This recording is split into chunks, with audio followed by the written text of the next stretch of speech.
Welcome to Tara Maa kitchen. আজকের নতুন একটা রেসিপি কলাপাতায় ইলিশ।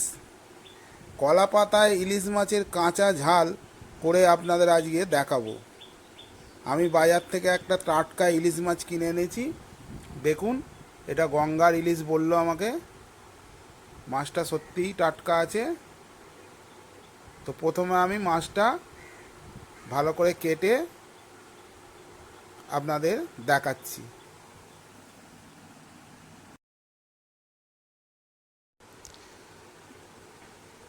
মাছটা আমার কাটা হয়ে গেছে।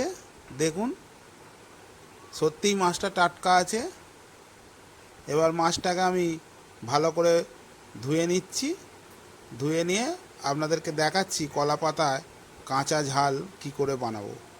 ভিডিওটা আমার সম্পূর্ণ দেখবেন, দেখলেই বুঝতে পারবেন। নতুন একটা রেসিপি আপনাদের সাথে শেয়ার করছি, আপনারা ভিডিওটা দেখতে থাকুন। মাছ আমি পরিষ্কার করে ধুয়ে নিয়েছি। দিয়ে দিচ্ছি পরিমাণ মতো নুন, দিয়ে দিচ্ছি পরিমাণ মতো হলুদ, কালো সর্ষে আমি বেটে রেখেছিলাম সেটা দিয়ে দিচ্ছি। নুন, হলুদ, কালো সর্ষে বাটা। দিয়ে দিচ্ছি পরিমাণ মতো সর্ষের তেল। দিয়ে মাছটাকে ভালো করে মাখিয়ে খানিকক্ষণ আমি রেখে দেবো।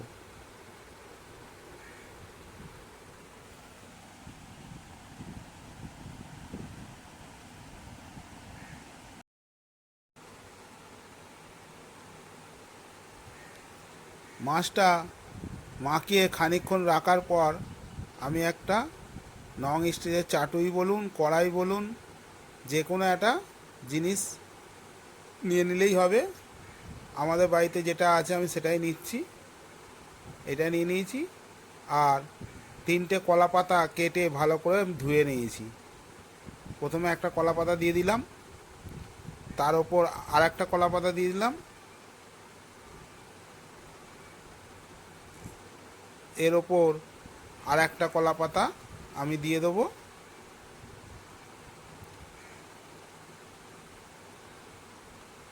দিয়ে এর ওপর এবার মাছটাকে আমি দেবো। মাখিয়ে রাখা মাছটা কলা পাতার ওপর এক এক করে দিয়ে দিচ্ছি।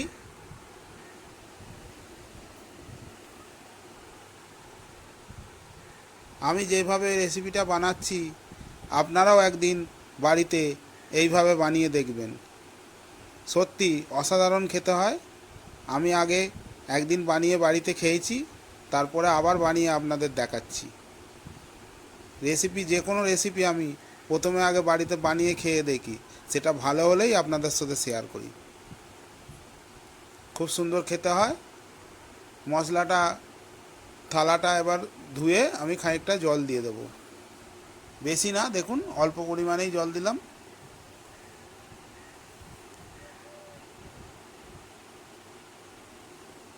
এর ওপর দিয়ে দেবো খানিকটা কাঁচা সর্ষের তেল।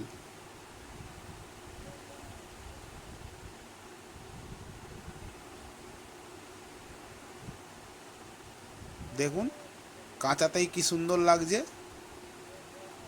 রান্নার পর তো এটা আরও সুন্দর লাগবে।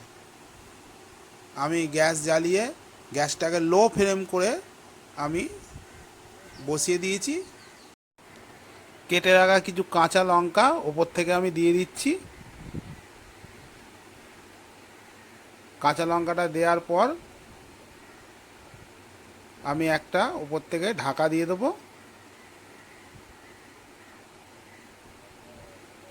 গ্যাস কিন্তু আমার লো ফ্লেমে আছে। আমি ঢাকা দিয়ে 5 মিনিট রাখবো। 5 মিনিট পর আপনাদের দেখাচ্ছি কেরাম হয়েছে।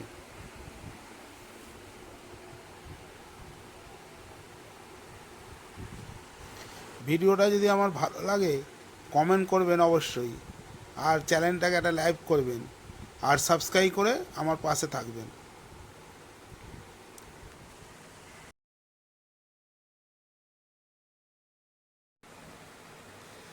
5 মিনিট হয়ে গেছে।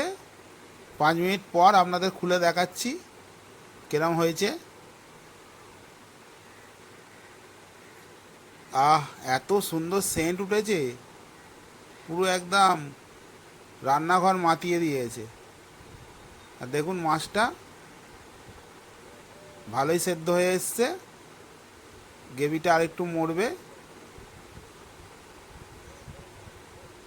মাছগুলো এক পিঠ হয়েছে। এবার আমি একটা ছোট চামচ নিয়ে আস্তে আস্তে মাছগুলোকে উল্টে দিচ্ছি। ইলিশ মাছের কলা পাতায় কাঁচা ঝাল, এক কলা পাতার সেন্ট আর এক ইলিশ মাছের সেন্ট, তার ওপর কাঁচা ঝাল, এত সুন্দর সেন্ট উঠেছে, রান্নাঘর পুরো মাতিয়ে দিয়েছে। খেতে তো নিশ্চয়ই খুব সুন্দর হবে। আমি বললাম আগে বাড়িতে বানিয়ে খেয়েছি, আবার আপনাদের দেখাচ্ছি রেসিপিটা। আমি মাছগুলো উল্টে দিয়ে আবার একটা ঢাকা দিয়ে আবার 2-3 মিনিটের জন্য রেখে দিয়েছিলাম, তারপর আবার আপনাদের দেখাচ্ছি। দেখুন এরকম হয়েছে, গ্রেভিটাও কমে গেছে, একদম তেল ভেসে উঠেছে। এবার আমি নামিয়ে নেব। ইলিশ মাছের কলা পাতায় কাঁচা ঝাল রেসিপি আপনাদের দেখাচ্ছি আজকে। ভিডিওটা যদি আমার ভালো লেগে থাকে, আপনারা অবশ্যই একদিন বাড়িতে বানিয়ে খেয়ে দেখবেন, সত্যিই খুব সুন্দর হয় আর অপূর্ব হয়। এরম কাঁচা ঝাল করলে ভাতের সঙ্গে আর কিছু লাগবে না, শুধু একটু আলু ভাতে তেল লঙ্কা করে আর ইলিশ মাছের কলা পাতায় কাঁচা ঝাল। ঝালটা আমার হয়ে গেছে, এবার আমি নামিয়ে নিচ্ছি।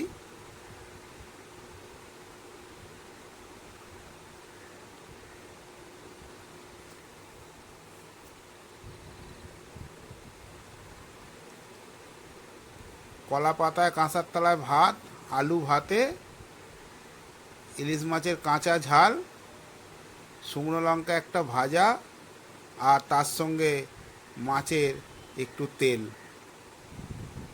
মাছের তেলটা আমি আলাদা ভেজে রেখেছিলাম একটা বাটিতে, সেটা একটু ভাতে নিয়ে নিলাম।